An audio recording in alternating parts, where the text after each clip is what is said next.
Handa ka bang sumugal sa hindi sigurado? Kung ang kapalit ay ang matagal mo nang inaasam. Sa buhay ay nagsiset tayo ng mga bagay-bagay na gusto nating standards kumbaga.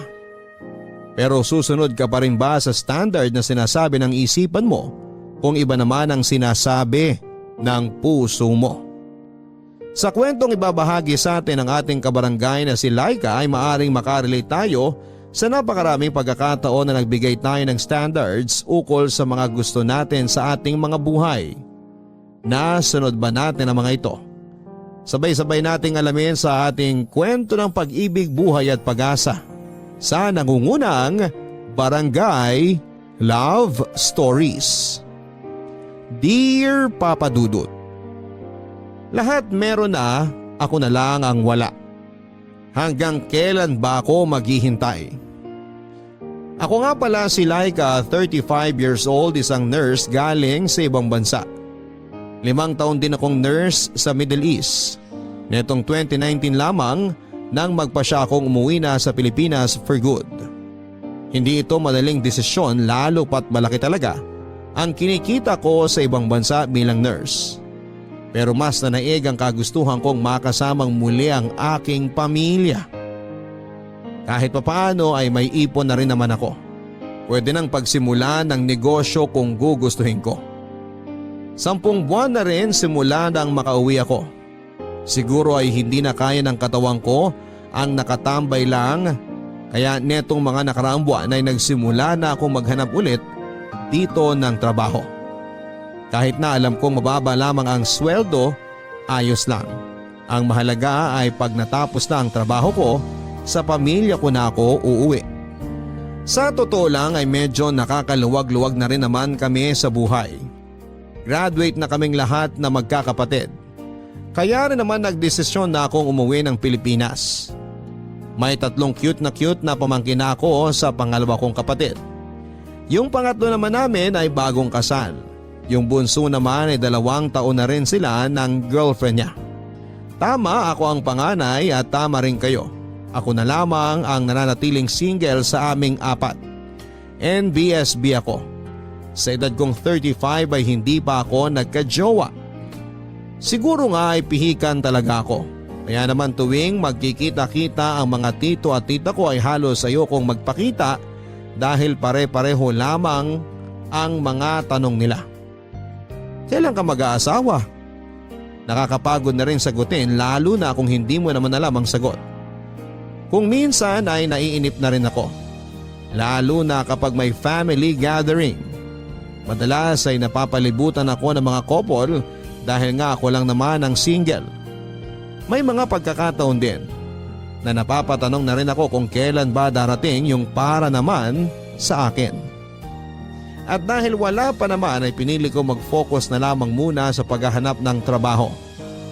Sa kabutihang palad naman ay nakapasok ako sa isang lokal na ospital sa aming bayan. Kasagsagan pa rin ang pandemya kaya naman kahit na tila delikado pa ay pinatulang ko na. Hindi ko na rin kasi kayang tumambay lang sa bahay. Pagkatapos ng 2 linggong pag-aasikaso ng requirements ay nagsimula na rin ako. Nakakapanibago lalo na at maraming kailangang sundin na protocols bilang pag-iingat. Tuwing uuwi ako sa bahay, diretso na akong naliligo. Mahirap nang malusutan ng virus. Senior citizen na rin kasi pareho ang aking mga magulang.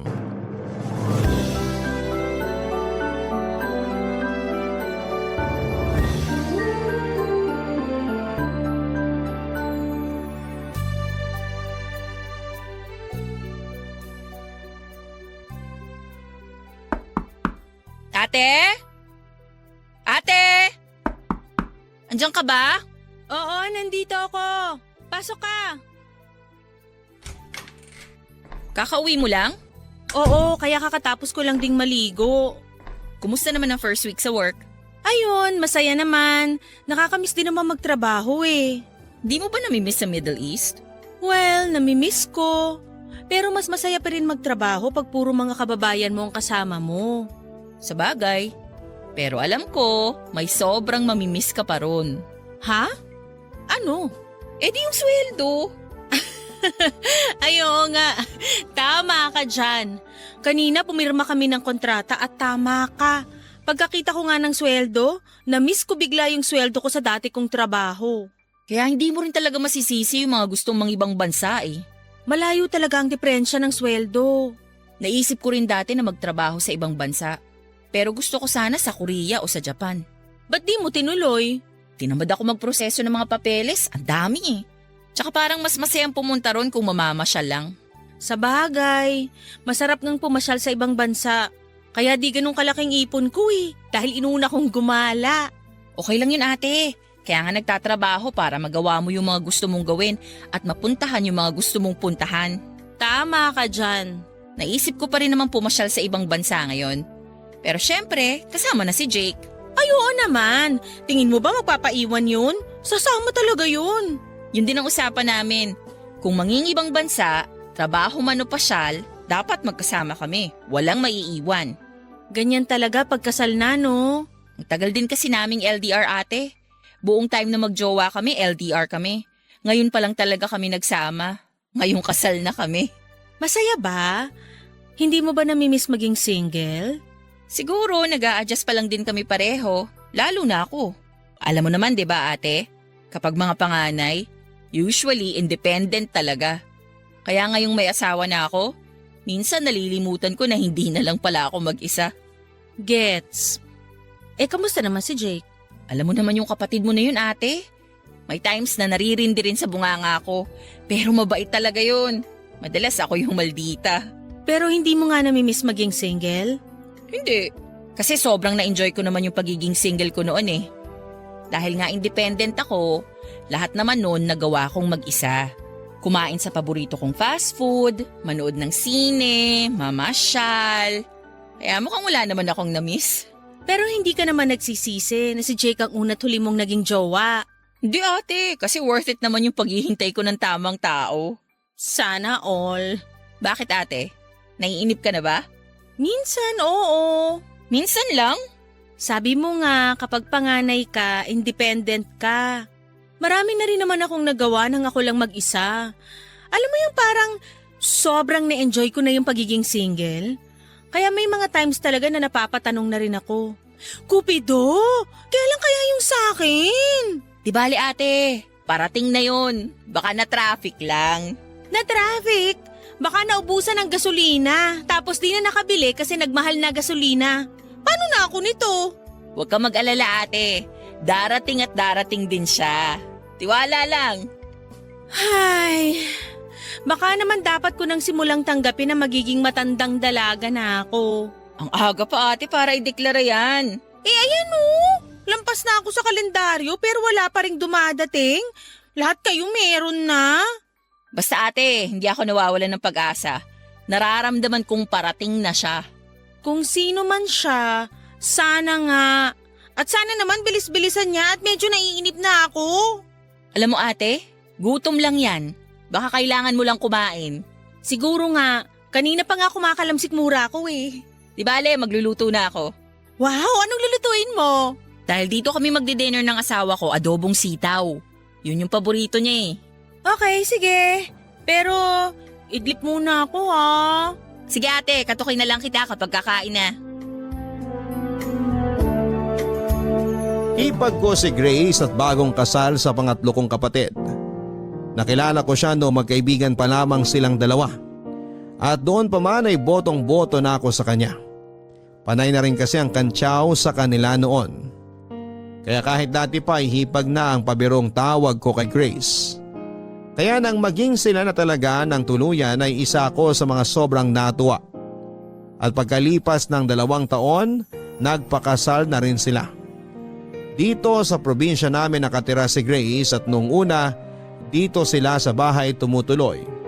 Pero makalipas ang ilang buwan ay bumukod na rin sila.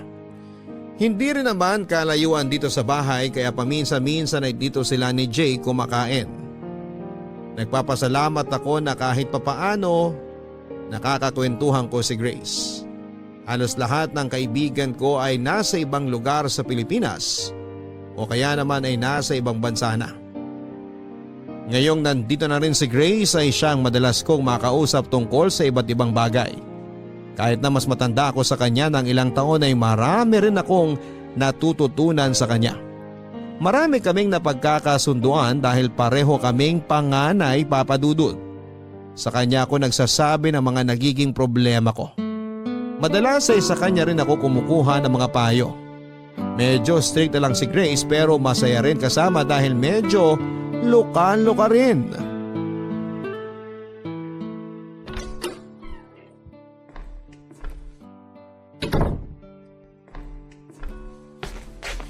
Kakauwi mo lang ate?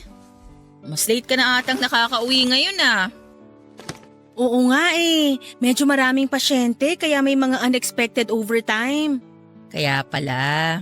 Kaya eto, nananakit na ang likod ko. Kanina pa ako nakatayo eh. Ang hirap din talaga maging nurse, no? Sinabi mo pa. Kaya bilib na bilib ako sa inyo eh. Hindi ko ma-imagine yung sarili ko na ginagawa yung mga trabaho nyo. Nakakapagod pero worth it naman. Lalo na kapag nakikita mong umuokay yung kalagayan ng mga pasyente. Iba rin talaga yung satisfaction, no? Kapag ginagawa mong mabuti ang trabaho mo. Oo, pero nakakainis kapag ginagawa mo naman ng mabuti yung trabaho mo pero may mga taong nanggugulo lang. Ay, mukhang malalim yung hugot na yan ate ah. Hindi para sa akin yung hugot na yun. Naalala ko lang yung bago naming katrabaho. Nakakaawa, madalas kasing pagtripan ng mga senior niya.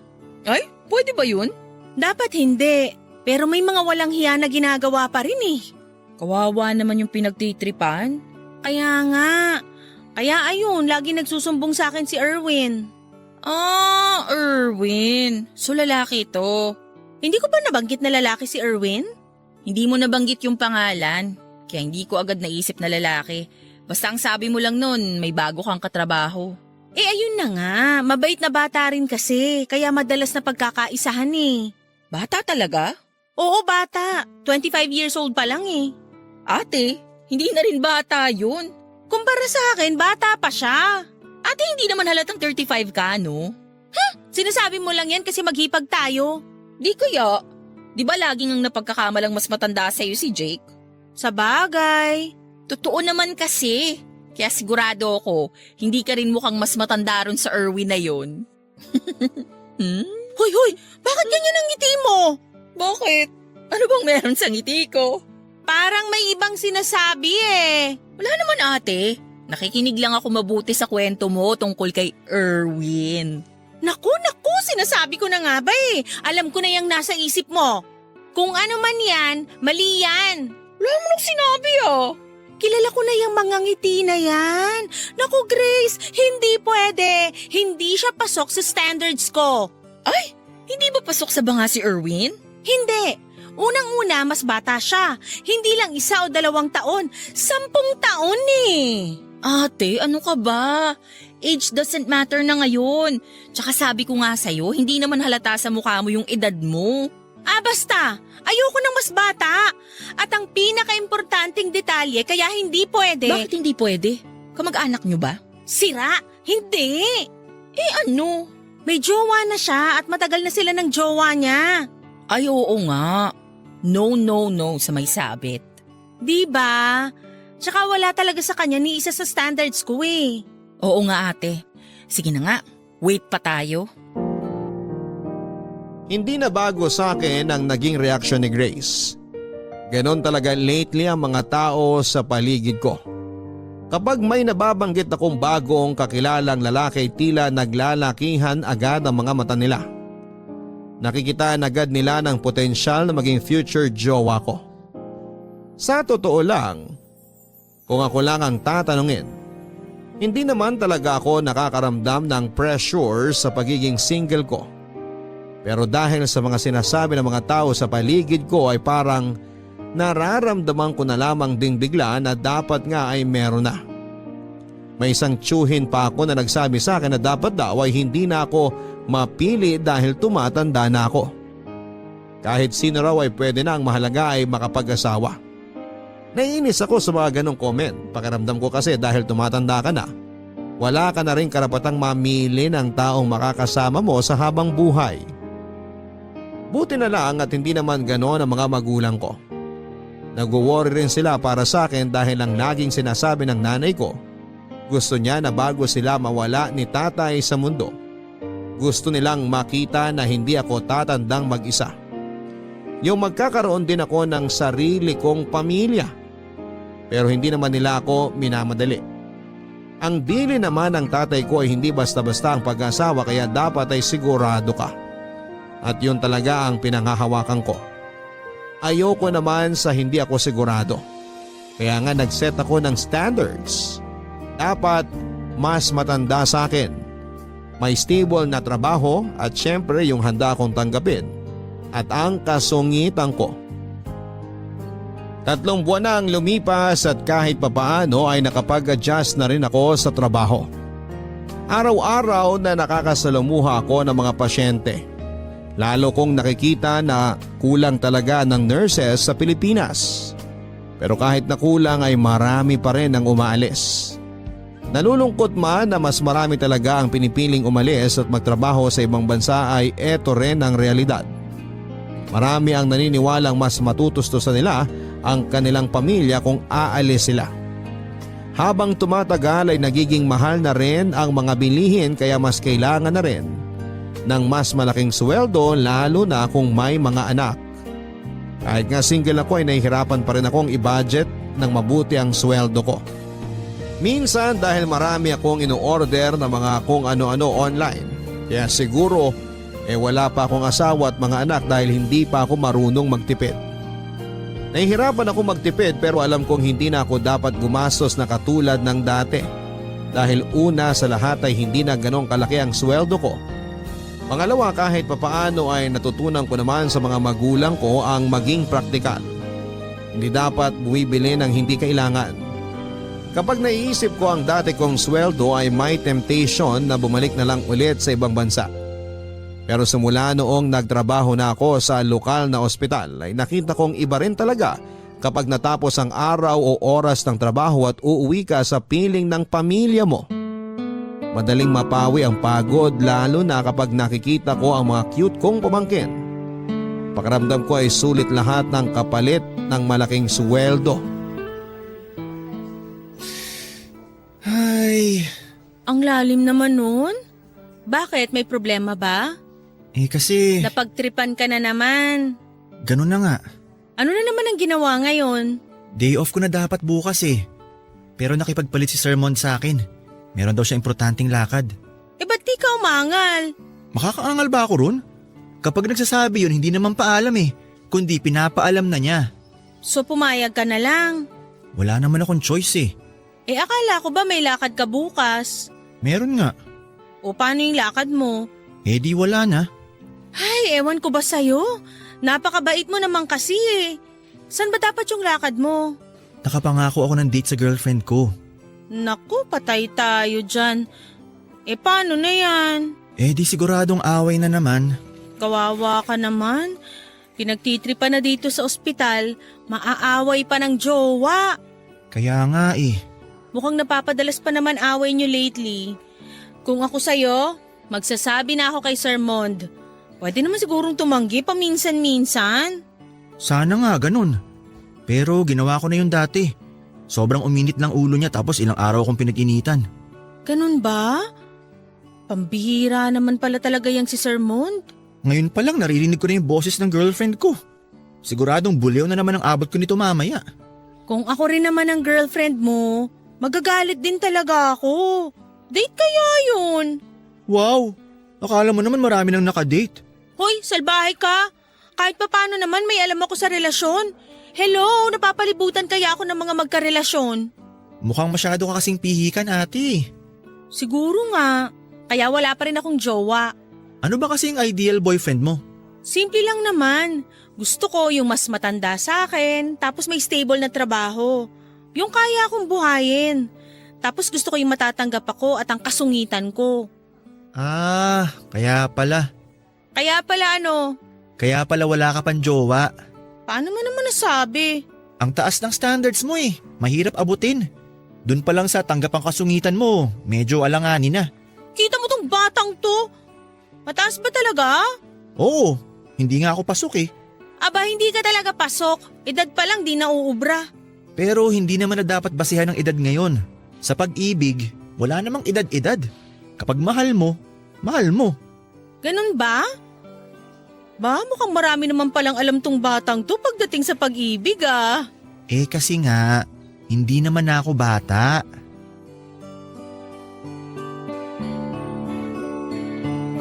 Bilib din talaga ako rito kay Erwin kahit na mas bata siya sa akin ng 10 years. Minsan nararamdaman kong pantay lang naman ang maturity level namin. Nauna lang ako kay Erwin ng 1 linggo sa pagpasok sa ospital kaya halos magka-batch lang kami na pumasok. At sa 3 buwan namin sa trabaho ay naging malapit na rin kami sa isa't isa. Hindi ko rin alam kung bakit pero magaan ang loob ko sa kanya. At ganon din naman siya sa akin kaya nga ako madalas niyang sumbungan sa tuwing napagkakaisahan siya ng mga senior niya. Masyado rin naman kasi siyang mabait kaya madalas ay naaabuso. Hindi katulad ko na likas na masungit. Meron siyang long time girlfriend at sa pagkakaalam ko ay 5 taon na sila. Netong mga nakaraan ay nababanggit niya na napapadalas ang away nila. Pero sabi ko sa kanya, kung ako rin ang girlfriend niya ay wala na siyang panahon sa akin, ganoon din ang gagawin ko. Minsan mami ang tawag niya sa akin dahil ako ang isa sa mga pinakamatanda sa batch namin. Siya naman ang pinakabata kaya bunso ang tawag namin sa kanya. Pero kahit na siya ang pinakabata sa amin ay hanga ako sa maturity niya. Yung pasensya at pangunawa niya ay sadyang ibang level. Lalo pa akong bumilib sa kanya nang malaman ko kung gaano siya ka-maalaga sa kanyang pamilya. So, ano nang plano natin, ate? Plano saan? Grabe, ang busy mo na talaga. Ano ba kasi yon? Eh di ba malapit na yung birthday mo? Ay, oo nga pala. Huwag mo sabihin na kalimutan mo. Ganun na nga, nawala sa isip ko. May birthday nga pala ako. Kawawa naman ang ate namin. Napaka-busy, nakalimutan na ang sarili niyang birthday. Sinabi mo pa. Ano bang gusto mong gawin sa birthday mo? Sa totoo lang, wala akong maisip. Type mo bang lumabas o dito na lang sa bahay? Dito na lang sa bahay para mas tipid. Tama ka dyan, ate. Mas tipid dito sa bahay. Tsaka matagal na rin akong kinakantsawan ng mga katrabaho ko. Gusto raw nila makapunta dito sa bahay. Bakit naman? Luka-luka kasing isa naming kasama. Nakita niya raw tong bahay na daanan nila minsan. Mukha raw mansyon kaya gusto raw nila makita yung loob. Ganun? Kaloka nga. Parang nakaka-pressure tuloy. Kailangan ba nating mag-ayos ng bahay? Naku, hayaan mo sila. Huwag tayong ma-pressure. Bahala sila sa buhay nila kung ano man ang abutan nila dito sa bahay. Pero ano bang gusto mong ihanda, ate? Yung simple lang. Lechon siguro, ganyan. Ay wow, ang simple nga. Pero seryoso, basta merong karne at gulay. Okay na yon. Sige, isip ako ng menu. Ay, may request pala ako. Ano yun, ate? Gusto ko nung niluto mo dati na seafood platter. Ah, sige ate. Sure, no problem. Basta may budget. Naku, buti na lang talaga nandito ka, Grace. Kung hindi ko na alam ang gagawin ko. Ikaw naman ate, wala yun. Diba sabi ko naman sa'yo, hanggat hindi pa dumadating ang Mr. Right mo, kami muna ni Jake ang bahala sa'yo. Napaka-sweet talaga nito. Minsan tuloy nakakalimutan kong si Jake ang kapatid ko eh. Sabi nga rin niya, parang mas mahal niyo na raw ako kesa sa kanya eh. Kaya nga eh. Pero seryoso, Grace, hulog ka talaga ng langit sa pamilya namin. Buti hindi nauna mukha ako nung bumagsak ako, no ate? Ikaw talaga? O basta, tulungan mo ako maghanda ha. Pag-usapan natin yung menu bukas ng gabi. Okay ate, puntahan na lang ulit kita dito bukas. Sige, tapos ibibigay ko na lang din sa'yo yung budget. Ay, nga pala ate, bukod sa mga katrabaho mo, sino pa ang mga iimbitahan natin? Siyempre yung mga kamag-anak natin sa paligid. Pero actually, hindi naman talaga nila kailangan ng imbitasyon. Kapag naman may handaan, matik na yun eh. Sabagay, oo nga. Pero pwede kayang wag ko nang imbitahin yung mga magtatanong kung kailan ako mag-aasawa? Gusto mo ba ate, magsabi ako ng rules sa mga attend sa birthday mo? Sabihin natin, bawal magtanong kung may jowa ka na o kung kailan ka mag-aasawa. Pagkatapos naming mag-usap ni Grace ay nakaramdam ako ng kakaibang lungkot. Bigla ko lang na-realize na malapit na akong mag-36. Pero ang kausap ko pa rin tungkol sa kaarawan ko ay yung mga kapatid at kaibigan. Hindi tulad ng iba kong kabatch na nakikita ko sa mga post nila sa Facebook at Instagram na ang sumusurpresa at nagpaplano ng mga kaarawan nila ay ang mga asawa at anak nila. Masaya naman ako dahil meron akong supportive na family, pero may mga ganitong pagkakataon na napapahiling ako na sana dumating na yung taong para sa akin. Kung talagang na-traffic lamang siya, ang tagal naman. Kailan ba siya darating sa buhay ko nang sabay na kaming maglakbay at matraffic kung saan-saan? Para hindi nakakainip, hindi ba? Ito rin yung mga pagkakataon na talagang napapatanong ako kung ano bang mali sa akin. Pangit ba ako? Marami nagsasabi na hindi naman. Kapag tumitingin ako sa salamin, kahit papaano ay gusto ko naman yung nakikita ko. Pero bakit ganon? Wala man lang lumapit sa akin. Binawasan ko na yung sungit ko at minsan gusto ko nang sumuko. Baka naman panahon na para tanggapin na magiging isa na akong matandang dalaga. Baka dapat ay mag-focus na lamang ako sa kung paano ako magiging paboritong tita ng mga pamangking ko. Hindi pa naman ako tuluyang nawawala ng pag-asa. Pero minsan talaga ay nakakapagod na rin maghintay kung talaga bang may darating. Paano kung wala, Papa Dudut? Dumating at lumipas ang aking kaarawan. Tulad ng inaasahan ko ay hindi ako nakaligtas sa mga tanong na kailan na ba ako mag-aasawa? Kailan na ba ako magpapakilala ng idadagdag sa pamilya? Kahit nainis na ako ay purong ngiti at tawa na lamang ang sinagot ko sa mga tanong. Pinigilan ko ang aking sarili ko na tanungin sila kung kailan ba sila magsasawang magtanong. Naipakilala ko rin kay Grace sa mga katrabaho ko nung araw na yon. Panay ang kantsaw nila na malaki na raw pala talaga ang bahay namin. Na hindi ko na raw kailangan magtrabaho dahil mayaman naman kami. Ang hindi nila alam ay marami rin ang mga naging sakripisyo ng aking mga magulang para maipaayos ang aming bahay. Ngayon lang din halos natapos yung ibang parte ng tahanan namin. Sa paglipas din ng mga araw at buwan ay lalo pa kaming naging malapit ni Erwin. Napapadalas na ang pagka-chat namin sa isa't isa. Nagugulat ako minsan na kahit nakauwi na kami, panay pa rin ang pagtatanong nito sa akin kung anong ginagawa ko o pinagkakabalahan ko habang nasa bahay ako. Dahil sa dalas naming magkausap ay tila may kakaibang emosyon ang napupukaw sa akin. Isang damdaming alam kong hindi dapat. Parang nagugustuhan ko na si Erwin. Pero pilit ko itong isinasantabi dahil una ay hindi naman pasok si Erwin sa standards ko. At higit sa lahat ay mali na may maramdaman ako para sa kanya dahil may karelasyon na siya. Kaya nung minsan ay para lang matigil na rin ang mga nasa isipan ko ay nagpa siya akong mag-send sa kanya ng mensahe na maglilinaw ng lahat.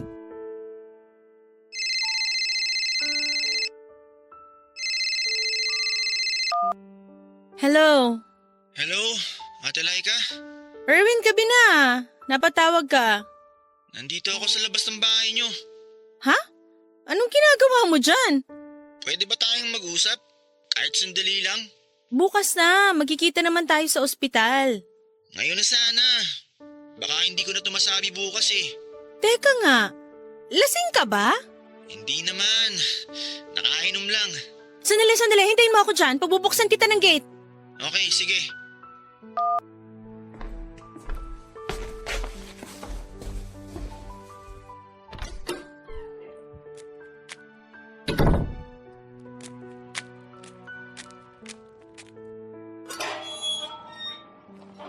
Ate Laika! Ay, Huwag kang maingay. Tulog na yung mga tao dito. Saka mukhang tulog na rin yung mga kapitbahay. nagising ba kita? Pasensya ka na. Halika nga rito. Dito tayo banda sa gilid. Baka may makakita sa'yo dyan kung ano pang masabi eh.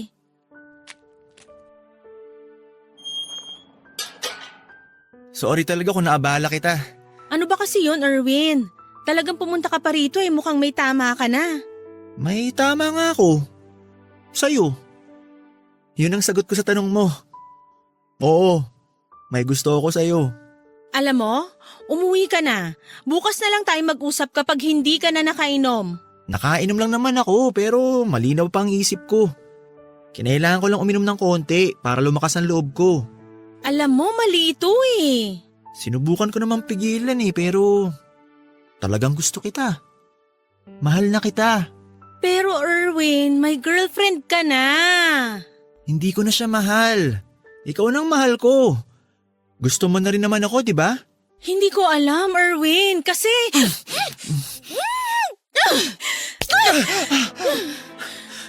Sorry. Hindi ko sinasadya. Ano bang ginagawa mo? Patawarin mo ako, Ate Laika. Nadala lang ako ng emosyon ko. Kaya nga sabi ko sa'yo, umuwi ka na muna. Ate, please. Pakinggan mo muna ako. Wala naman talaga tayong dapat pag-usapan eh. Nagtanong lang naman ako para maging malinaw sa ating dalawa yung sitwasyon natin. Dahil itong mga nakaraang araw, tuwing magka-chat tayo, nagigilty na ako. Bakit ka naman magigilty? Wala naman tayong ginagawang masama. Yun ang akala natin. Pero tuwing nag-uusap tayo, nagpapalitan ng sweet messages, ang totoo, may nasasaktan na tayo. Pero napipigilan ba yun? Oo! Dapat nung una pa lang hindi na natin ginawa. Sabi ko naman sa'yo, di ba? Pinigilan ko naman ang sarili ko, sinubukan ko naman. Pero mali nga, Erwin. Kasalanan ko ba kung hindi ka maalis sa isip ko? Pagpasok ko pa lang sa trabaho, ikaw na agad hinahanap ng mata ko. Tuwing uuwi ako at naghihiwalay tayo, lagi kong iniisip kung ano na kayang ginagawa mo. At tuwing magtatanong ako sa'yo, lagi ka naman nagre-reply. Kaya nga, hindi natin namalayan na may mali nang nangyayari. Pero di ba, gusto mo na rin naman ako? Hindi na importante yon. Bakit hindi? Dahil wala rin naman tayong patutunguhan. Hindi mo na kailangang marinig yung sagot ko dahil kahit saang anggulo natin tingnan, mali ito. Pero pwede naman natin itama. Oo, pwede pa natin itama kaya dapat umuwi ka na. Lalong mas hindi maitatama tong sitwasyon natin kung uuwi ako. Dahil uuwi ka na, magpapahinga at kakalimutan na natin to. Itigil na natin kung ano man to. Ate Laika naman, hindi ko kaya. Kaya mo, kaya natin. Dapat kayanin natin. Dahil maling-mali to. Teka lang. Sige na, Erwin, umuwi ka na. Umuwi ka na! Ate Laika, teka lang!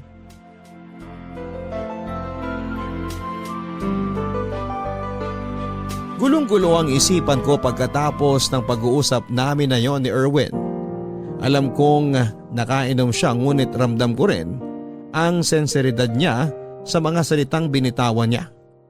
Ang lalo pang nagpadagdag ng gulo ng isipan at damdamin ko ay ang memorya ng sobrang saglit na paglapat ng mga labi ni Erwin sa labi ko. Kahit na sobrang saglit lang noon ay damang-dama ko sa buong katawan ko ang kuryenteng hindi ko maipaliwanag. Kung wala lang ako sa katinuan ng mga oras na yon, baka hindi lang saglit at siguro ay ginantihan ko pa ang halik niya. Nagpapasalamat na lamang ako at umiral pa rin ang katinuan ng isipan ko. Siguro dahil alam kong maling-mali talaga ang namamagitan sa aming dalawa. Hindi man malinaw kung ano yon, alam ko lang na siguradong makakasakit kami. Hindi ako nakatulog ng gabing yon. Iniisa-isa ko ang mga dahilan kung bakit mali at hindi kami pwede ni Erwin. Binalikan ko ang standards ko sa isang karelasyon. Dapat ay mas matanda sa akin. Hindi pasok si Erwin dahil sobrang mas bata siya. Dapat ay may stable na trabaho. Hindi stable ang trabaho namin at hindi ganun kalaki ang sweldo. Hindi sasapat kung bubuo ng pamilya.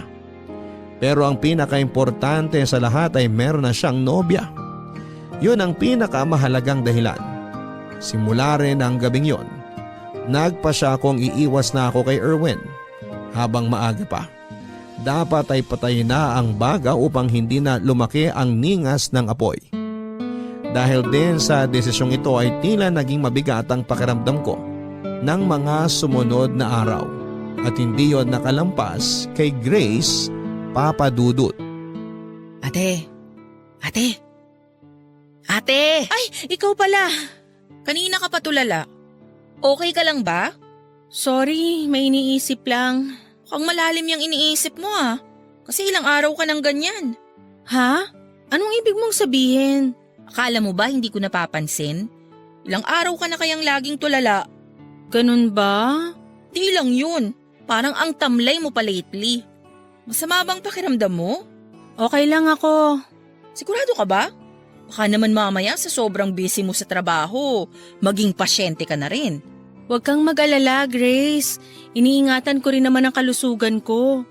Lalo na't senior citizen na rin ang mga magulang ko. Kapag nagkasakit ako, baka mahawa sila dahil nasa iisang bahay lang kami. Pero bakit ka nga malungkot, ate? Halata bang malungkot ako? Oo, at hindi lang basta malungkot eh. Parang ang bigat ng dinadala mo. May mga kailangan lang kasi akong pag-isipan. Kung ano man yan, huwag ka na sana masyadong ma-stress. Actually, hindi ko rin naman matatago sa'yo ng matagal to eh. Kaya sabihin ko na lang siguro, no? Mas mabuti pa nga ate. Huwag kang mabibigla ha. Sige, pipilitin kong wag mabigla. Si Erwin kasi, nagtapat siya sa akin. OMG, talaga? Oo, gusto niya raw ako. Ano sinabi mo? Hindi ko alam. Pero yung totoo ate, ano bang nararamdaman mo sa kanya? Ang hirap eh. Ayoko naman sana makaramdam ng kahit ano para sa kanya.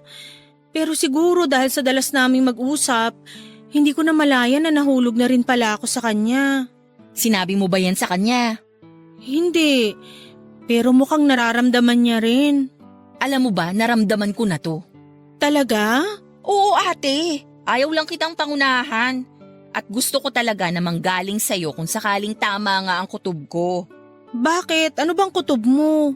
Noong mga pagkakataon na madalas mo nang nababanggit sa mga kwento mo si Erwin, medyo naramdaman ko na may iba sa'yo. Pero nag-aalangan akong sabihin sa'yo kasi nga, sabi mo ayaw mo naman ng mas bata. Kaya pinagpalagay ko nang baka mali ako. Sana nga, Grace. Sana mali ka na lang. O ano ng plano mo ngayon? Hindi ko rin alam kung ano ang plano ko. Pero pinaalalahanan ako ni Grace sa sitwasyon namin. Istrikta si Grace at ayaw niya talaga ng mga sitwasyon na may cheating. Technically, Papa Dudut, ay hindi naman kami nag-cheat ni Erwin sa girlfriend niya dahil wala naman kaming ginagawang dalawa. Maliban lang doon sa halik na napigilan ko naman. Pero emotionally, hindi namin may tatanggi na meron ng attachment sa aming dalawa. Pero sabi nga ni Grace, ang tamang gawin talaga ay umiwas dahil may karelasyon na si Erwin. Ayoko naman talagang makasira ng relasyon. Kung ilalagay ko ang sarili ko sa sitwasyon ng girlfriend niya ay ayoko rin na maranasan yon. Kaya habang maaga pa ay dapat nang putulin ang dapat na putulin. Kaya kahit nasasaktan na rin ako, desidido na akong layuan si Erwin dahil yun din ang tamang gawin, Papa Dudut. Hindi ito magiging madali pero kailangan kong kayanin. Araw-araw ay kinukumusta ako ni Grace at pinapaalalahanan. Ang sabi niya sa akin ay mas mabuti nang masaktan ako ngayon habang hindi pa ganon kalalim ang sugat. Dahil kung hahayaan kong lumalim na, mas mahirap nang gamutin. Kaya ngayon pa lamang na kahit papaano ay mababaw pa, dapat ay simulan ng gamutin para hindi maging malalim ang peklat. Tinis kong hindi na sumagot sa mga chat ni Erwin.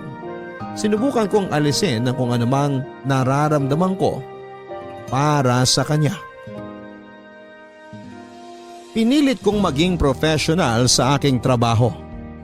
Hindi ko maiwasan doon si Erwin pero kinakausap ko na lamang siya kung kailangan. Nagtataka na rin ang mga katrabaho namin dahil alam nilang malapit talaga kami sa isa't isa. Pero walang ibang nakakaalam sa sitwasyon namin kundi kaming dalawa lamang, bukod kay Grace. Hindi na kami sabay na kumakain at hindi na rin sabay na umuuwi. Sobrang nami-miss ko siya, Papa Dudut.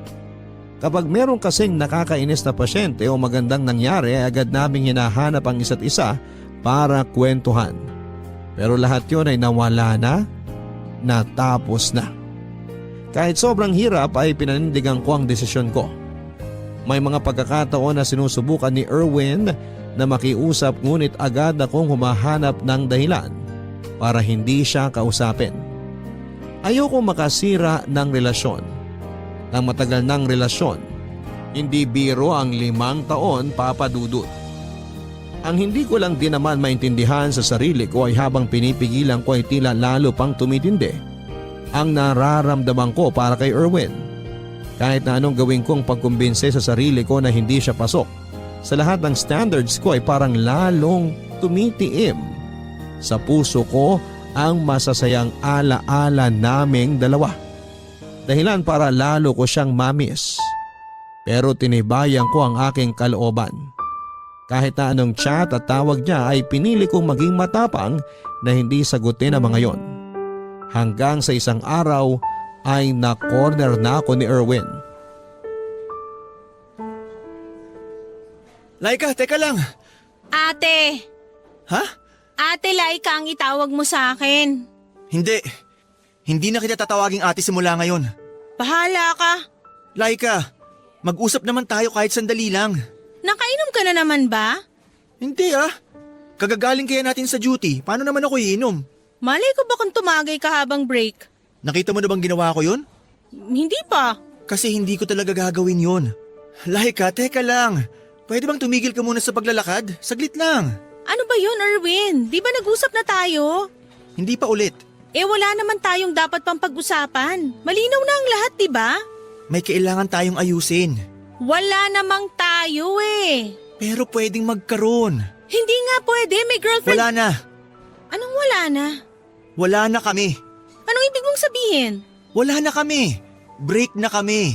Malaya na ako. Nakipag-break ka ba dahil sa akin? Matagal na kami nagkakalabuan. Hindi lang namin inaamin. So nung dumating ako, nagkaroon ka na ng dahilan para hiwalayan siya. Hindi naman sa ganun. Bago pa tayo naging close, nagkakaproblema na talaga kami nun. Madalas ko naman makwento sa'yo, di ba? Yung mga pag-aaway namin. Ano bang gusto mong isipin ko? Ano bang hinihintay mong reaksyon ko?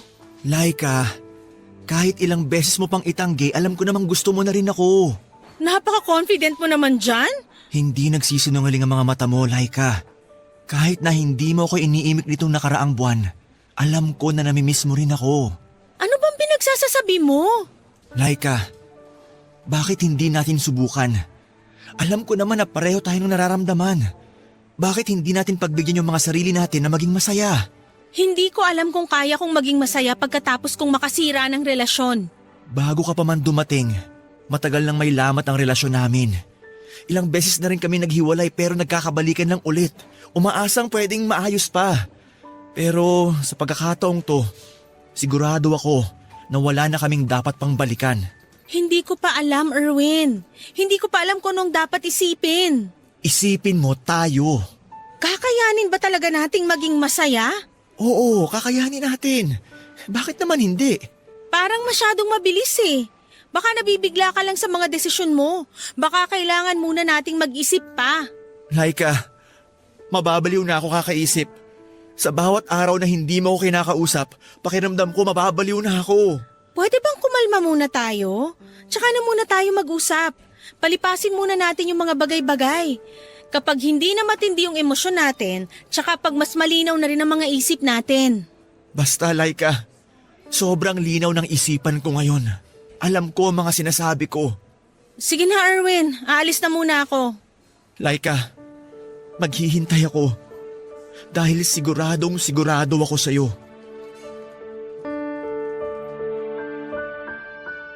Hindi na maalis sa isipan ko ang mga sinabi ni Erwin sa akin. Pero kahit sinabi niya na break na sila ng girlfriend niya ay hindi ako naging masaya. Parang nakonsensya pa nga ako at pakiramdam ko kasi ako ang dahilan ng pagkasira ng relasyon nila. Kahit na sinabi niyang matagal nang may problema, hindi ko pa rin maiwasang isipin na nakadagdag ako doon. Naisip ko rin namang 5 taon din sila at hindi naman basta-basta yon. Kaya kahit na anong pagmamakaawa ni Erwin na kausapin ko ulit siya, ay hindi ko pinansin. Araw-araw ang pagsisend niya ng mga messages. Halos araw-araw din ang attempt niya na pagtawag.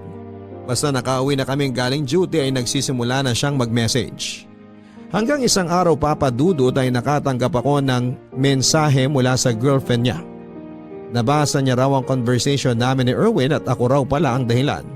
Kaya siya hiniwalayan nito. Galit na galit siya at kung ano-ano pang mga masasakit na salita ang sinabi niya sa akin.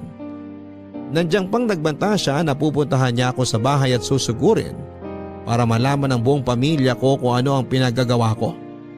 Hindi ko pinansin ang lahat ng yon. Nagpa siya ako na i-block na lamang siya upang hindi na ako makatanggap ng kahit na anong mga mensahe mula sa kanya. Pero lagi akong kinakabahan na baka nga sumugod siya sa bahay namin. Pero sa awa naman ng Diyos ay hindi naman siya dumating kahit na minsan. Matagal ko ring tiniis ang tunay na nararamdaman ko para kay Erwin. Ngunit tulad pa rin ng dati, habang lalo kong tinitiis, tila lalo pang tumitindi. Lalo na tuwing mababasa ko ang mga mensahe niya na handa siyang maghintay. Hindi ko na talaga maikakaila sa sarili ko na gusto ko na rin siya. Naalala ko pa rin ang gabing saglit na naglapat ang aming mga labi. Pero dahil gulong-gulo pa rin ako ay hindi ko pa rin sinagot ang mga chat at tawag niya. Hindi ko pa rin alam kung tama bang maging masaya kami kung meron namang kaming nasaktan. Ang dami kong nararamdamang takot. Lalo pat alam ko kung gaano ka mapanghusga ang mga tao sa paligid namin.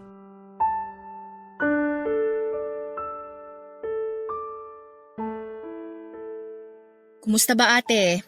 Naguguluhan pa rin ako, Grace. Alam kong mahirap yan ate, pero sana kayanin mo. Break na sila. Ha? Sinong nakipag-break? Si Erwin. Teka lang, huwag mong sabihin. Hindi naman daw ako ang dahilan. Matagal na rin daw na may problema yung relasyon nila.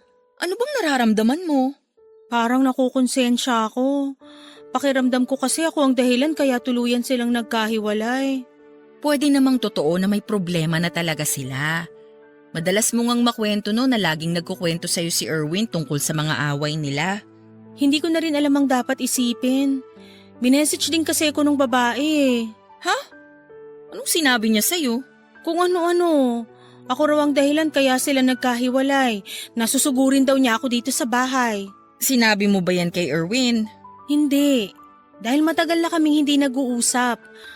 O mas tama sigurong sabihin na matagal ko na siyang hindi kinakausap. Pero kung magpapakatotoo ka ate, ano bang nararamdaman mo para kay Erwin? Sobrang nahihirapan na ako, Grace. Dahil habang tumatagal na tinitiis ko, lalo lang tumitindi yung nararamdaman ko para sa kanya. Ayoko naman talaga sana eh, pero ang hirap naman pigilan ng puso ko. Kung break na sila, ano pa bang kinakatakot mo ate? Natatakot akong magkamali eh. Natatakot akong mahusgahan. Dahil mas bata siya. Dahil dyan at wala naman talaga siya sa standards ko. Paano kung magkamali ako? Paano kung masaktan din ako? Hindi ka pa ba nasasaktan ngayon? Ayun na nga eh. Wala pa man kaming nasisimulan, nasasaktan na ako. Ganyan naman talaga pag nagmamahal ka ate. Para kang sumusugal. Binubuksan mo yung sarili mo sa posibilidad na makasakit at masaktan. Ayoko rin namang may pagsisihan. Bakit ka naman magsisisi?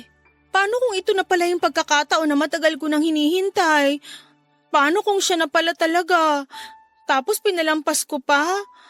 Baka magsisi rin ako sa bandang huli. Pero hindi ba masyado ring mabilis ate?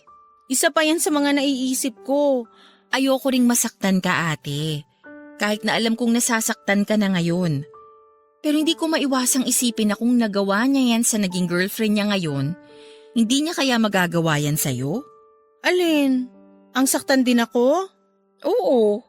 Paano kung maging kayo tapos sa mga susunod na panahon, may makilala siyang bago, maging malapit din siya ron at magustuhan din niya? Kasi parang ganun yung nangyari sa inyo. Hindi ko na rin alam, Grace. Ang dami-daming tumatakbo sa isip ko ngayon. Basta ang sa akin lang ate, pag-isipan mo muna sanang mabuti. Paano pag napagod na siyang maghintay? Pag napagod siya agad, ibig sabihin, hindi talaga totoo yung nararamdaman niya para sa'yo. Natatakot ako na baka mapagod nga siya. Ngayon pa lang ako nakaramdam ng ganito sa isang lalaki. At sana, hindi ka lang nabibigla ate. Pag-isipan mong mabuti muna. Hayaan mo muna siyang maghintay. Hirap na ako, Grace. Araw-araw tinitiis kong hindi sagutin yung mga message at tawag niya. Paano kung isang araw hindi na dumating yung mga yon? Pag nangyari yun, dun mo na mapapatunayan kung gaano siya kasigurado sa'yo. Hanggang kailan ba ako dapat maghintay? Hanggang sa sigurado ka na.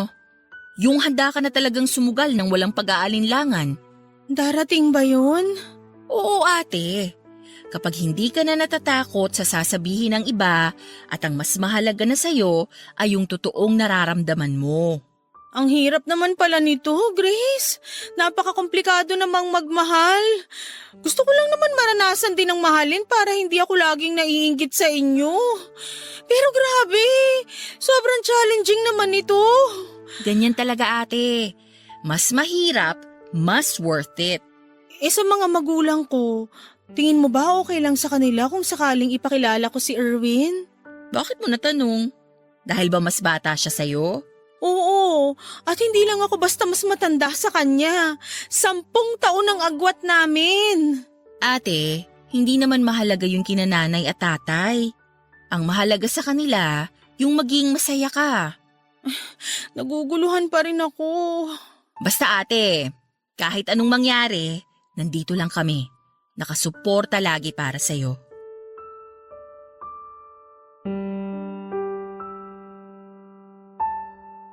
Sobrang magulo ang isip ko na mga panahon na yon. Isang buwan din muna ang pinalipas ko bago ko kinausap si Erwin. Sa loob ng isang buwan na yon ay hinanda ko na ang sarili ko. Kung sakaling mapagod siya at tumigil na, ay tatanggapin kong hindi talaga kami para sa isa't isa. Araw-araw niya akong mini-message at nanindigan siyang handa niya akong hintayin hanggang sa kaya ko na siyang kausapin at maging malinaw na ang isipan ko. Kaya naman ang sobrang sigurado na ako sa nararamdaman ko ay sinagot ko na rin si Erwin. Hindi man siya yung katulad ng inaasahan ko. Hindi pasok sa standards ko. Hindi pasok sa banga, sabi nga ni Grace. Alam ko lang na totoo ang nararamdaman ko para sa kanya. Totoo pala yon, Papa Dudut. Yung mga hinihintay natin ng pagkatagal-tagal ay dumarating sa mga panahong hindi natin inaasahan. Kaya kahit mahirap, sumugal ako. Alam kong pwede akong masaktan pero handa na ako. Mahal ko eh. Maraming salamat po sa pagbasa ng aking sulat. Sana ay marami pa kayong tao na ma-inspire. Ako ang inyong kabarangay forever, Laika. Maraming beses talaga na naglalagay tayo ng mga standards na gusto natin sa buhay. Pero maraming beses na rin nating napatunayan na hindi laging nasusunod ang mga standards na ito, lalo na pagdating sa pag-ibig. Dahil sabi nga nila ang pag-ibig daw ay parang sugal yan. Pwede kang manalo, pero pwede ka ring matalo. Ang kailangan mo lang ay maging matapang na harapin kung ano man ang kahihinatnan ng mga desisyon mo.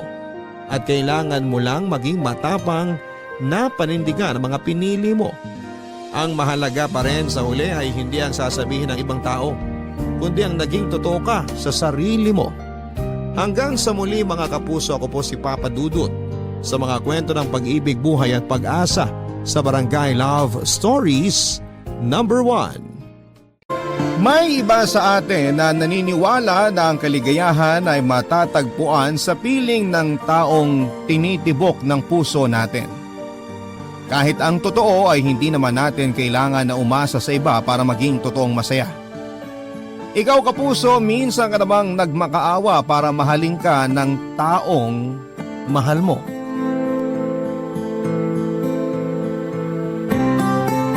Dear Papa Dudut, madalas kong naririnig na hindi ka raw makakaranas ng totoong pagmamahal hanggat hindi ka pa nasasaktan. Para sa akin, mas mararamdaman mo na tunay ang isang pag-ibig kung alam mo kung paano pahalagahan ang sarili mo.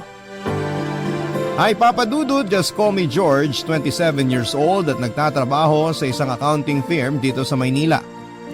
Matagal na rin po akong listener ng inyong radio program na Barangay Love Stories.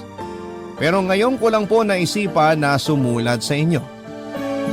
Hindi naman kasi kakaiba ang kwento ko pero sigurado ko na makapag-iiwan din ako ng aral sa mga nakikinig ngayon. Nasa first year college ako nang makilala ko si Ami sa isang charity event. Nasa same university kami at naging close kaagad kasi masasabi ko na magkaparehas kami ng ugali. Nasa second year college naman ang magsimula ako manligaw sa kanya, Papa Dudut. Ramdam ko na malaki ang pag-asa ko sa kanya kasi habang tumatagal noon, mas nagiging sweet na kami sa isa't isa. Yung para bang kami ng pero hindi pa nga lang opisyal. Palagi na kasi kaming magkasama sa school kapag wala kaming klase. Magkausap sa cellphone at magka-text kapag nasa bahay kami. Umabot na nga ang panliligaw ko sa kanya hanggang sa mag third year college na kami, Papa Dudut.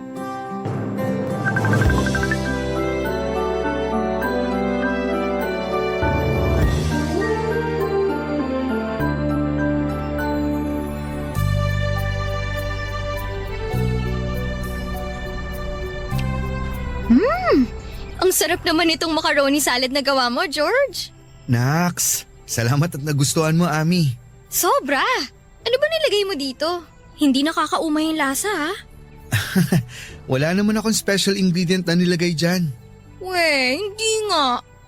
Alam mo, gumagawa rin naman ako ng macaroni salad. Pero bakit hindi naman ganito kasarap? Baka kasi ang nilalagay mo lang nakahalo ng mayonnaise, condensed milk. Bakit? Ano pa bang dapat na ihalo dun? Pwede mo siyang haluan ng heavy cream o kaya all-purpose cream para hindi masyadong matamis o maasim. Saka maganda rin ang magiging texture ng dressing ng salad. Oo nga, no? Minsan kasi napapasobra rin sa asim o tamis yung salad na ginagawa ko tapos malabnaw pa. Kaya nga mas okay na lagyan mo ng mga ganong cream para mag-balance ang lasa nila. Yun kasi ang pangontra sa asim. Tapos hindi pa ganong katamis. Alam mo, ang dami ko talagang natututunan sa'yo pagdating sa pagluluto. Hindi naman. Konti lang din naman ang alam ko. Anong konti? Ang dami ko kayang nalalaman na secret recipe o ingredient mula sa'yo. Natutunan ko lang din naman yung mga yun sa nanay ko. Kasi mahilig siyang magluto. Buti ka pa. Si mama kasi walang kahilig-hilig magluto. Pero thank you kasi dinala mo ako dito sa park. Sobrang relaxing pala dito. Ayaw mo kasing manood ng sine ngayon. Saka ayaw mo rin na tumambay sa mall. Kaya ito ang naisip ko na tambayan natin. Mas okay nga dito kaysa doon sa mga dati nating pinupuntahan eh. Kasi mas tipid. Sira. Mas okay dito kasi hindi ganun karami ang tao tsaka hindi rin maingay. Sa bagay. Sa totoo lang, mas gusto ko rin talaga dito kasi mas nararamdaman ko na kasama kita. Ha? Ano ibig mong sabihin? Palagi naman tayo magkasama sa school ah. Oo nga, pero iba pa rin yung mga ganitong lugar. Pakiramdam ko, parang solo natin ang mundo. Ang corny mo, alam mo yun? Pero sa bagay, tama ka naman din sa sinabi mo. Kasi tignan mo nga oh, ang konti ng tao dito sa park. Kaya parang solo na rin talaga natin tong lugar. Kaya sa susunod, ibang park naman ang puntahan natin. Yung mas maganda ang view. Para mas relaxing din ang date natin. Sige ba? Pero kahit naman saan tayo pumunta, nare-relax ako basta ikaw ang kasama ko, Ami. Ewan ko sa'yo, ang dami mong baon na banat dyan ah. Totoo naman ang sinabi ko. Makasama lang kita kahit saglit. Buo na kaagad ang araw ko. Konti na lang talaga, dudumugin na tayo ng mga langgam dito sa pwesto natin sa tamis ng mga sinasabi mo. Kumain na nga lang tayo kasi magbabike pa tayo mamaya, di ba? Oo, may nakita na ako na pwedeng rentahan na bike dito sa park. Mas masaya raw mamasyal kapag nakabike eh. Excited na ako kasi ang tagal ko na rin hindi nakakapag-bike. Ubusin na nga natin itong mga pagkain na dala mo, George. O eto, susubuan na kita nitong macaroni salad.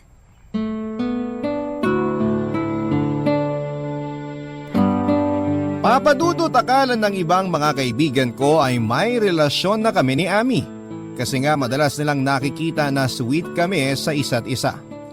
Pero sa tuwing tatanungin nila ang estado namin ng relasyon namin ni Ami ay sinasabi ko sa kanila na magkaibigan pa rin lang kami at nanliligaw pa lang din ako sa kanya noon.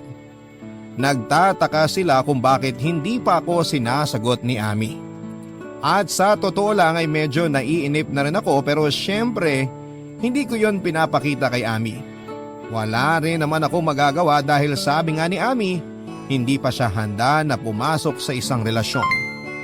Ang mahalaga para sa akin noon ay madalas kaming magkasama at nararamdaman ko na malaki ang pag-asa ko sa puso niya. At sabi nga niya, may hinihintay lang daw siya na sign bago niya ako sagutin. Ang dating nun sa akin, gusto niya rin ako pero mas gusto niya pang makita na seryoso ako sa kanya, Papa Dudut.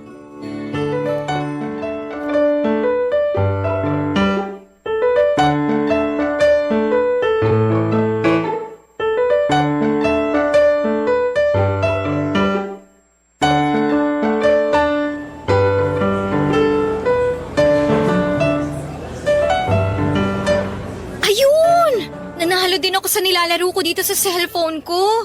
Sakto kasi malapit na rin palang magsimula ang klase namin. Sasabihan na nga sana kita na may 7 minutes ka na lang bago ang klase nyo.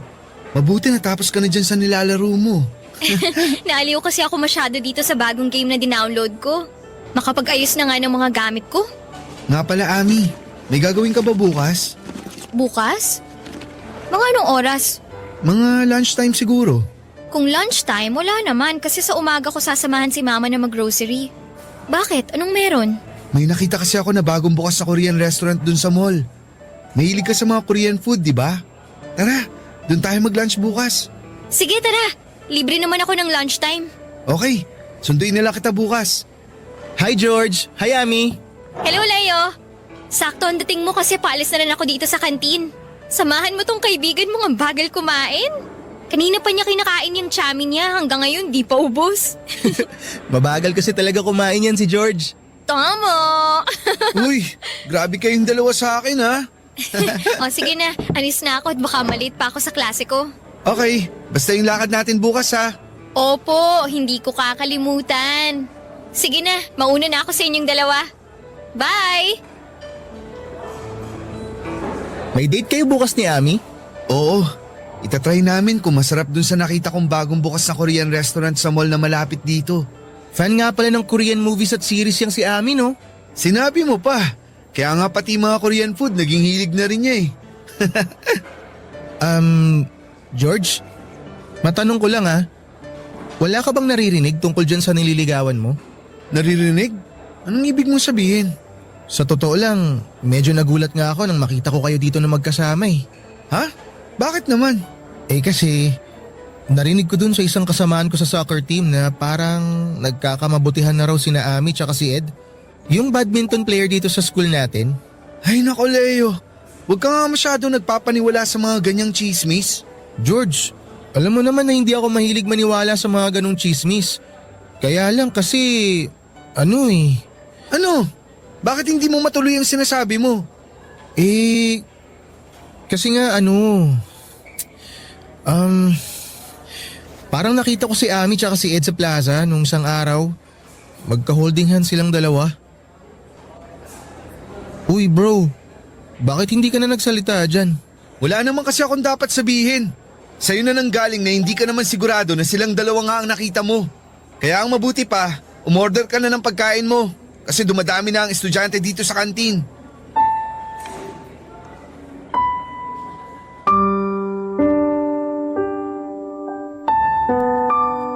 Papa Dudut, hindi talaga ako naniniwala sa sinasabi ng kaibigan kong si Leo. Kahit alam ko na wala siyang dahilan para mag-imbento ng kwento, imposible rin naman na maging totoo ang sinasabi niya na may ka-holding hands na ibang lalaki, si Ami. Hindi naman kasi si Ami ang tipo ng babae na madaling makuha o mapasagot.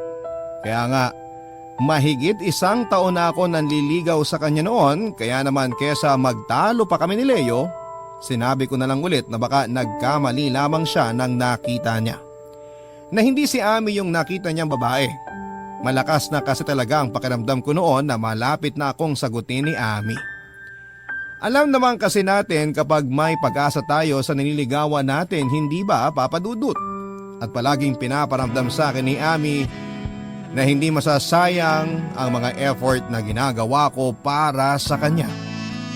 Pinangahawakan ko yung mga pasaring niya na gusto niya ako.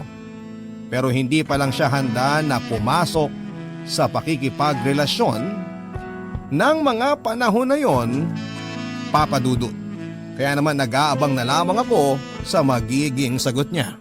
Barangay Love Stories. Barangay Love Stories. Di ko na rin nakikita kung sino ang madalas niyang nakakasabay kumain at umuwi. Hindi na rin kasi niya madalas na nasasagot ang mga tawag ko. Hindi na rin siya madalas na nagre-reply sa mga text ko sa kanya. Pero hindi pa rin ako bumitaw, Papa Dudut, at iniisip ko na nga lang na totoo ang dahilan na ibinibigay niya sa akin. Na busy lamang talaga siya sa academics niya at mga requirement para makagraduate, Papa Dudut.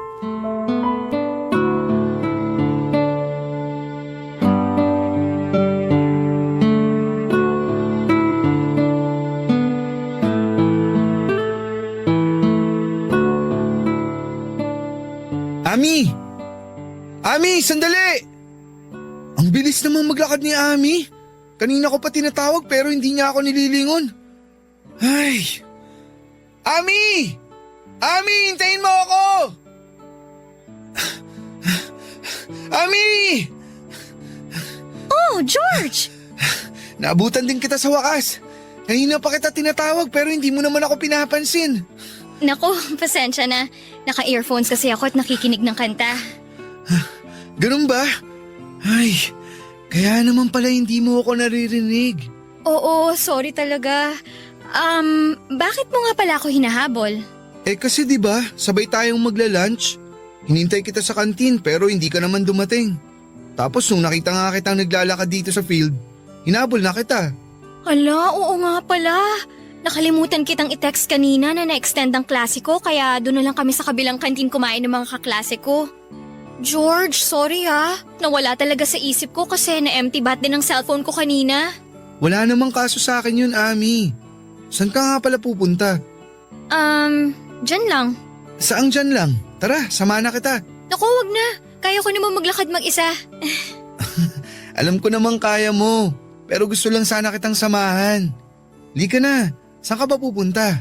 Hindi na nga, George. Ako na lang mag-isa maglalakad. Sige na, baka may klase ka pa. Wala akong klase, kaya may oras ako para sa'yo. Ikaw lang naman ang walang oras sa akin eh. Ano bang pinagsasasabi mo? Ami, alam kong alam mong ibig kong sabihin. Hindi ka na masyadong nagre-reply sa mga text ko. Hindi mo na rin sinasagot ang mga tawag ko. Ano naman ngayon? Required ba na palagi akong sumagot kapag nagtitext o tumatawag ka sa akin? Hindi naman sa ganun. Kaya lang kasi, kahit kapag nagyayaya ako na lumabas tayo, palagi ka rin namang busy. Ano magagawa ko? Sa busy nga ako sa mga ganap dito sa school at thesis ko. Alam mo, George, parang masyado ka lang nagiging demanding. Uy, hindi naman ah. Ah, talaga? Hindi? Kahit ang dami mong nirereklamo sa akin ngayon? Alam mo, mas mabuti siguro kung tumigil ka na lang sa panliligaw mo sa akin. Uy, Ami, wag naman ganun. Sorry na. Namiss lang naman kita kaya nagkakaganito ako. Ayun na nga eh. Hindi pa kita boyfriend pero nakakasakal na yung mga kinikilos mo. Makaalis na nga. Sinasayang mo lang ang oras ko. Ami, sandali lang. Mag-usap muna tayo. Ano ba? Bitawan mo nga ako. Wala na tayong dapat na pag-usapan, George. At uulitin ko ha, tumigil ka na sa panliligaw mo sa akin para manahimik na rin ang mundo ko sa'yo. Hindi mo naman kailangang gawin yun. Promise, hindi na ulit ako mangungulit. Basta hayaan mo lang ako sa ginagawa kong panliligaw. Hindi nga pwede. Bakit hindi na pwede? Kasi may boyfriend na ako. Kaya layuan mo na ako at tigilan mo na ako. Papadudod sa kabila ng mga sinabi sa akin ni Ami ay hindi rin kagad ako sumuko sa kanya. Palagi pa rin ako nagtitext sa kanya kahit na hindi na siya nagre-reply. At minsan din ay nilalapitan ko siya kahit ayaw na niya akong kausap. Nagpapadala rin ako ng regalo sa bahay niya kahit na hindi ko sigurado kung tinatanggap o tinatapon lang ba niya yon. Gusto ko lang na makita niya na ako ang mas karapat-dapat na lalaki para sa kanya. Na ako na lang sana ang piliin niya. Pero dumating ang araw na napagod at sumuko rin ako at tuluyan na akong huminto sa paghahabol ko kay Ami. Mabuti na lang Papa Dudut, patapos na rin ang huling taon namin sa kolehiyo kaya naman nagawa kong makapag-move on kaagad. Lumuwas ako ng Maynila at dito na nagtrabaho. Malaking factor din kasi yon na hindi ko na siya madalas na nakikita kaya nagawa ko rin kalimutan si Ami. Sinimulan kong mag-focus sa sarili ko pero wala pang isang taon ang nakalipas ay nagkaroon kagad ako ng bagong inspirasyon. Hindi nga nagtagal ay naging girlfriend ko rin ang inspirasyon kong si Isabel, Papa Dudut.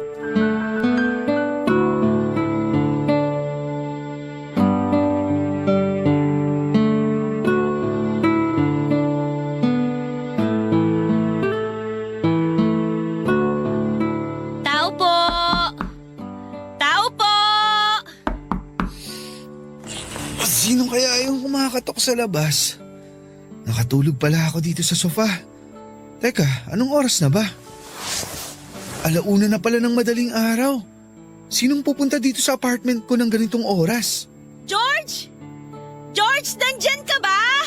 Oh, Tao boses po! na Isabel yan ah.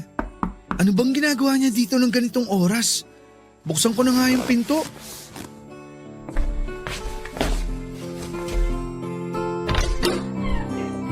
Oh, sweetie! Anong ginagawa mo dito? Ay, mabuti naman at binuksan mo na tong pinto. Kala ko umalis ka kanina kaya walang tao dito sa apartment mo eh. Alam mo naman kapag ganitong oras, nandito lang talaga ako. Lika, pasok ka. Salamat. Ano bang meron at napasugod ka dito ng ganitong oras? Saka, bakit parang alaki naman ang bag na dala mo? Sweetie, ang totoo, lumayas na ako sa bahay namin. Ha? Bakit mo naman ginawa yun? Mag-uusap lang tayo kanina sa cellphone bago ako matulog. Wala ka namang kahit na anong binanggit na aalis ka ng bahay niyo at pupunta ka dito. Wala talaga akong binanggit kasi alam ko na pagod ka kanina galing sa trabaho. Pero sweetie, di ba nakwento ko na sa'yo dati na napapadalas ang pag-aaway namin ni Mama? Oo nga, pero hindi naman sapat na dahilan yun para lumayas ka sa bahay niyo. Hindi mo kasi ako naiintindihan eh. Uy, sweetie, bakit naman bigla ka na lang umiyak?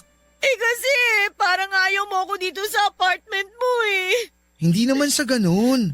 Nagulat lang ako kasi nga napasugod ka ng ganitong oras. Tapos may dala ka pang mga gamit. Eh kasi nga, lumayas na ako sa bahay namin. Paulit-ulit lang, George. Ay, ano ba talagang nangyari? Anong pinagtalunan niyo ng mama mo? At bakit ka nagalit sa kanya? Hindi naman talaga ako galit kay Mama. Oo, masama yung loob ko. Pero hindi siyang dahilan kung bakit umalis ako sa bahay namin. Eh sino palang dahilan? Yung bagong kinakasama ni Mama. Oh, bakit? Anong ginawa niya sa'yo? Ang totoo, George. Matagal ko na siyang nahuhuling binobosohan ako habang naliligo sa banyo. Umaalis din naman kagad siya kapag nahuhuli ko siya. Sinabi ko yun kay Mama dati. Pero nagalit lang si Mama at sinabihan ako na wag raw ako mag-imbento ng kwento. Kaya lang kanina habang nasa palengke si Mama, natakot na talaga ako. Kasi naramdaman ko na pinipilit buksan ng boyfriend ni Mama yung pinto ng kwarto ko. Mabuti na lang nakadouble lock ang pinto ko noon kaya hindi niya ako nagawang pasukin sa kwarto. Pero hindi ko na kayang magtiis sa pangmamanyak na ginagawa niya sa akin. Natatakot ako na tuluyan niya na akong magawa ng masama. Kaya nagdesisyon na ako na lumayas na sa bahay namin. Bakit naman hindi mo kaagad sinabi sa akin ang tungkol dito? Dahil ayoko ng gulo. Ang gusto ko lang, makalayo na kay Mama at sa manyakis na lalaking yun. George, dito na lang ako sa place mo. May trabaho naman ako.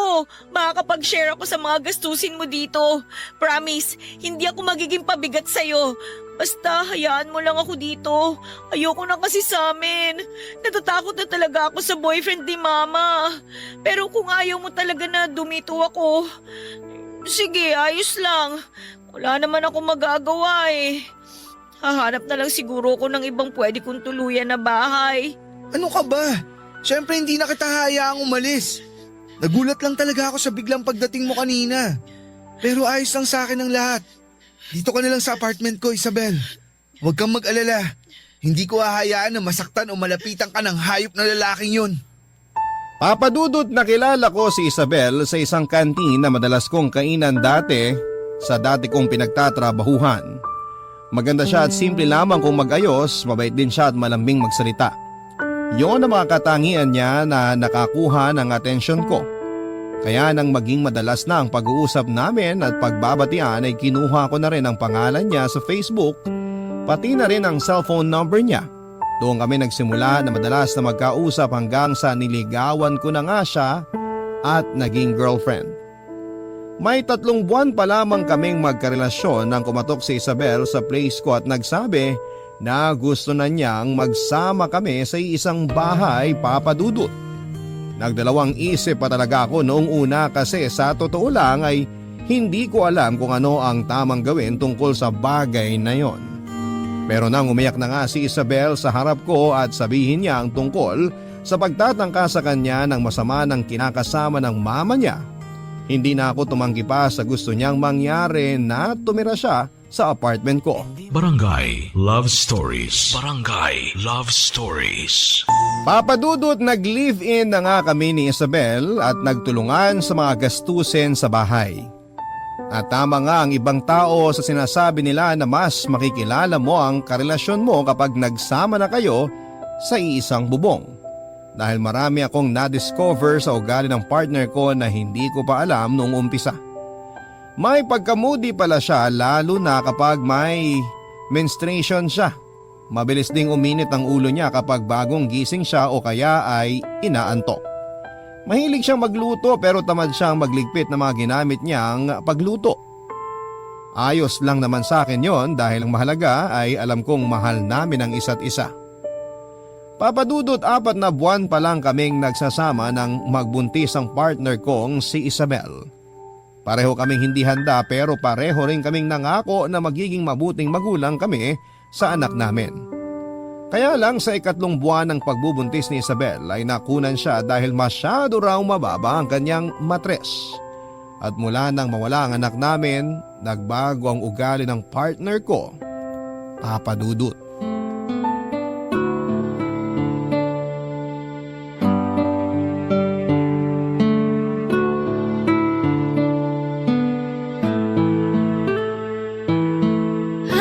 Nakakapagod ang traffic. Grabe. Sweetie, mabuti naman at nakauwi ka na. Ginabi ka na yata masyado. Oo, nag-general cleaning kasi kami sa kantin kanina kaya late na kami pinauwi ng supervisor namin. Kaya pala mukhang pagod na pagod ka. Kumain ka na ba? Talaga ba, George? Tinatanong mo pa talaga sa akin yan? Ha? Bakit? May mali ba sa tanong ko? Gusto ko lang naman malaman kung kumain ka na eh.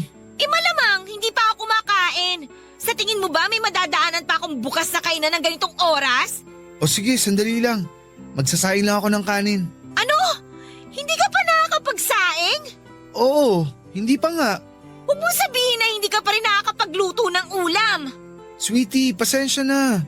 Hindi ko naman kasi alam na dito ka maghahapunan. Kumain na kasi ako bago umuwi dito. Kaya akala ko ganun din ang gagawin mo kasi nga ang sabi mo, may overtime kayo sa trabaho. Kaya di na ako nagluto. Pero hindi ko naman sinabi na sa labas na ako kakain, di ba? Oo nga, pero yung kasi ang akala ko. Ano ba kasing ginawa mo dito sa bahay? Ang aga mo nag-text sa akin kanina na nakauwi ka na dito ah. Maaga nga, pero nag-ayos kasi ako ng toilet bowl natin. Eh di ba nung isang araw lang inayos mo na rin yun? Gumagawa ka lang yata ng dahilan eh. Totoo ang sinasabi ko, Isabel. Nagkaroon na naman kasi ng bara yung toilet bowl at nahirapan akong tanggalin. Doon talaga ako nagtagal kanina. Nakakabwisit ka, George! Isabel, huwag ka nang mainis. Hindi ko naman kasi talaga alam na hindi ka pa kumakain eh. Paano ko hindi maiinis? Pagod na nga ako galing sa trabaho tapos wala pa akong dadat na pagkain dito sa bahay. Mabilis lang naman magsaing. Tapos anong ipapaulam mo sa akin? Delata na naman. Gusto mo yata talaga ako mamatay ng maaga eh. Siyempre hindi. Ano ba yung sinasabi mo? Eh halos araw-araw mo na akong pinapakain ng mga ulam na galing sa lata. Ano ba talagang gusto mo mangyari? Magkasakit ako sa bato? Ganito na lang. Maghanap lang ako ng bukas na karinderya para makabili ako ng kanin sa kalutong ulam. Hintayin mo na lang ako dito sa bahay. Wag na. Hindi na lang ako kakain. Ha? Eh di ba hindi ka pa nga naghahapunan? Saglit lang naman akong bibili ng pagkain sa labas. Hintayin mo na ako. Alam mo George, malilipasan lang din naman ako ng gutom kakahintay sa pagbalik mo, kaya mabuti pa itulog ko na lang to. Teka, Isabel, saan ka pupunta? Sa kwarto, matutulog na ako. Buwisit! Buwisit na bahay to! Buwisit na buhay to! Buwisit talaga! Papadudot nang magbago ang ugali ni Isabel at magsimula ang malamig na pakikitungo niya sa akin ay inisip ko na gawa lang yon ng pagkawala ng anak namin. Na hanggang sa mga oras na yon ay nagdadalamhati pa rin siya kaya madalas siyang galit o mainit ang ulo kahit sa mga simpleng bagay lang. Madalas ako nakakatanggap ng mga sigaw o pagmumura mula sa kanya at minsan ay naririnig ko mula sa kanya na hindi na siya masaya sa pagsasama namin. Nakala ko ay nasasabi niya lang dahil mainit ang ulo niya. Hindi niya rin ako pinagbibigyan sa kama pero wala namang naging problema sa akin tungkol sa bagay na yon. Mahal ko si Isabel at gagawin ko ang lahat para intindihin siya. Kaya lang hindi ko alam na darating kami sa point na susubukin ng ibang tao ang relasyon naming dalawa. Hindi ko napaghandaan ang bagay na nadiskubre ko tungkol sa kanya. Sobrang sakit. Kasi ng panahon na yon kay Isabel ko na pinaikot ang mundo ko, Papa Dudut.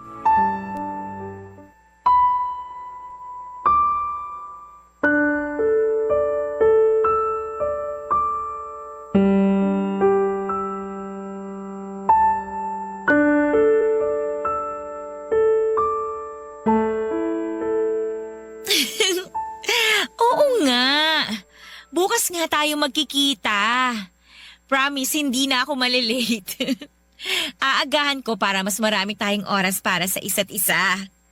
Miss na kasi talaga kita eh. Sino yung kausap mo? George? Bakit nandito ka na? Akala ko mamaya pang uwi mo kasi may overtime kayo sa trabaho. Ang tanong ko ang sagutin mo. Sino yung kausap mo? Kaibigan ko lang. Kaibigan mo lang? Talaga? Oo nga, ano ba kasing problema mo? Patingin nga ako ng cellphone mo. Ayoko nga. Akin na yung cellphone mo, Isabel. Ayoko nga, ano ba? Bigyan Akin mo nga sabi. tong cellphone ko. Ano ba kasing problema mo, George? Gusto ko lang makita kung sino yung kinakausap Ano mo. ba? At kilig na kilig ka dyan. O yan! Ayan ang cellphone ko, isaksak mo sa baga mo. Kainis ka. Rex? Sino tong Rex na nasa last call history ng cellphone mo, ha? Kaibigan ko nga lang yan. Sinabi ko na sa'yo kanina, di ba? Kaibigan, pero kilig na kilig yung boses mo nang marinig kita kanina bago ako pumasok dito sa kwarto. Sabihin mo nga sa akin, saan mo ba naging kaibigan tong Rex na to? Alam mo, nakakairita ka na eh. Ano ba kasing pakialam mo kung saan ko nakilala mga kaibigan ko? May pakialam ako kasi boyfriend mo ako. Ah, ganon. O sige, para tigilan mo na yung pakikialam mo sa buhay ko, maghiwalay na lang tayong dalawa. Tapos ngayon nakikipaghiwalay ka dahil lang dito sa Rex na to? Nakikipaghiwalay ako kasi nakakabwisit na yung ugali mo. Nakakasakal ka na eh. Umay na ako sa'yo at sa pagiging makitid ng pag-iisip mo. Kaya mabuti pa, tapusin na natin ang lahat sa ating dalawa. Hindi ako papayag. Bakit? Humihingi ba ako ng permiso sa'yo? Sa ayaw at sa gusto mo, tapos na tayo, George! Isabel, wag naman ganito. Pag-usapan naman natin ng maayos to. Nag-uusap naman tayo ng maayos ah. Maayos kung tinatapos ang relasyon natin ngayon. Pero hindi naman to ang solusyon sa problema natin. Sorry kung nagalit ka agad ako kanina. Hindi ko sinasadya na sigawan ka. Wala na akong pakialam kung sinasadya mo o hindi. Ang gusto ko na lang, mag-break na tayo. Isabel, mahal mo pa rin naman ako, di ba? Ayusin na lang natin to. Sorry na. Ayun na nga, George eh. Hindi na kita mahal. Kaya nga ako nakikipag-break na sa'yo. Hindi ako naniniwala. Alam ko na mahal mo pa rin ako. Okay, fine. Aaminin ko na para matauhan ka na. May iba na akong mahal. Si Rex, yung lalaking kausap ko sa cellphone kanina. Mahal ko na siya. Kaya umalis ka na dyan sa harap ko, mag-i-empake na ako ng mga gamit ko. Isabel naman, please. Huwag mong gawin sa akin to. Hindi ko kayang mawala ka sa buhay ko. Huwag mo akong iwan. Bitiwan mo nga ako, Parang George. awa mo na, Huwag mo Isabel. nga akong yakapin. Ano ba? Huwag mo Alis ako ka nga dyan, iwan! mag-iimpake na ako! Alis dyan! Huwag mo kunin mo ang gamit mo! Huwag ka umalis sa bahay na to! Isabel, kung gusto mo tatanggapin ko na break na tayo. Basta huwag ka lang umalis. Huwag mo lang ako iwan. Nagmamakaawa ako, Isabel. Ayoko umalis ka. Dito ka na lang. Huwag mo akong iwan. Siguro nga Papa Dudut ay marami na akong senyales na nakikita noon na niloloko ako ng partner kong si Isabel.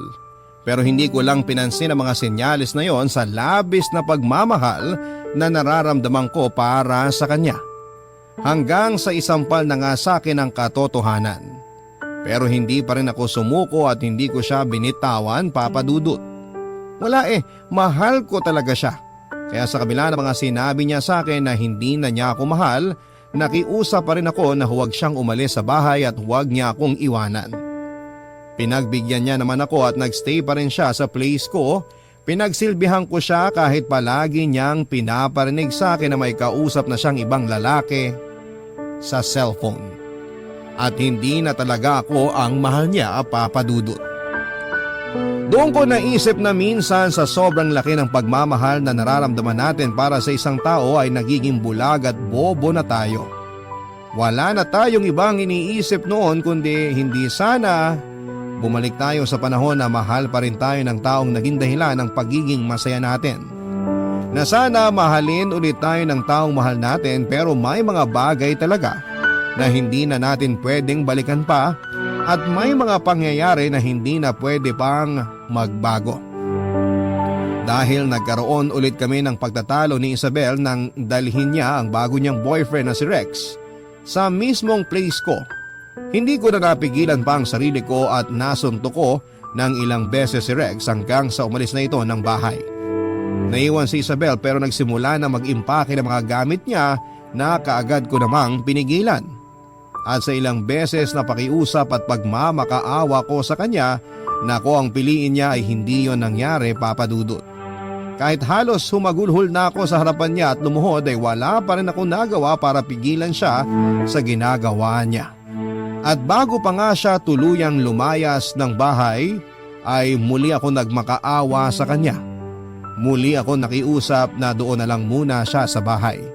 Kahit na hindi na kami mag-usap, kahit na hindi na kami magkabalikan, basta makasama ko lamang siya ay sapat na.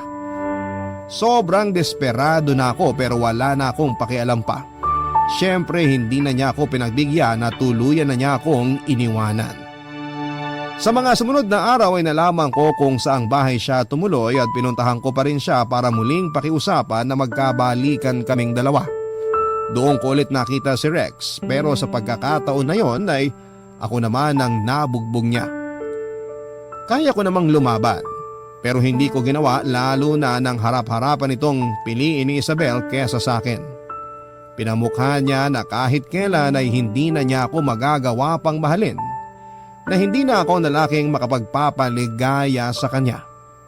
Tinanong ko siya, Papa Dudut, kung ano nga ba ang meron ng lalaking yon na wala ako, ano ang ibinigay nito sa kanya na hindi ko ibinigay. At bakit hindi ako ang pinili niya sa kabila ng mga bagay na naisakripisyo ko para sa kanya. Isa lamang ang naging sagot niya. Mahal niya ang bagong boyfriend niya kaya ito ang pinipili niya. Papa Dudut, may mga pagkakataon talaga siguro na hindi lahat ng bagay na gusto nating makuha ay pwedeng mapunta sa atin at may mga tao na kahit gaano natin kamahal ay hindi na tayo pwedeng mahalin pa pabalik. Mabuti na lamang at sa kabila ng napakalaking pagmamahal ko para kay Isabel noon ay natutunan ko pa rin siyang bitawan at unti-unti ay nabawasan na ang sakit sa dibdib na iniwan niya sa akin hanggang sa tuluyan na rin akong nakapag-move on. Ngayon ay ilang taon na rin po akong single at masasabi ko na masaya ako kahit na wala akong karelasyon. Dahil totoong mas minahal ko ang sarili ko. Ganon pala talaga yon, Papa Dudut. Mas matututunan mong i-appreciate at mahalin ang sarili mo kapag nasaktan ka ng sobra ng dahil sa ibang tao. Dito ko na rin po tinatapos ang sulat ko, ang inyong forever kapuso at kabarangay, George.